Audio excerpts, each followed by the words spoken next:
Let's see more Central Indiana students hosting walkouts today in protest of the country's immigration policies. So they're joining actually the hundreds that have done this all week in other places, but it has been met with punishment by some school districts.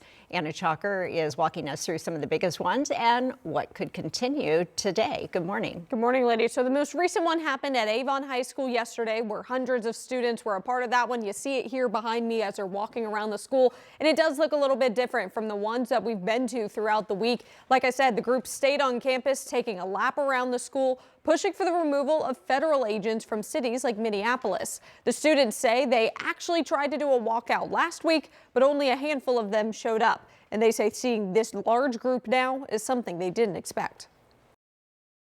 Everybody needs to understand how deep that this situation really is. Nobody's really grasping the gravity of this. If you want to go out there and protest or try to stand up, absolutely do it. There's going to be others who support you. You're doing the right thing. You're on the right side of history.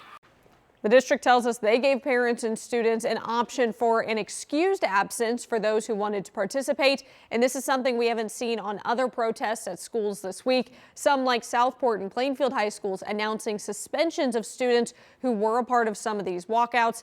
And these protests on both sides of this raising questions about First Amendment rights for students inside our schools. So we'll share the landmark case around this coming up, and also what some political science professors have to say about this and what kids can and cannot do in these schools. All right, really glad, and I'm sure some of those teachers are, that the kids are just taking interest, getting involved in what's happening in the world.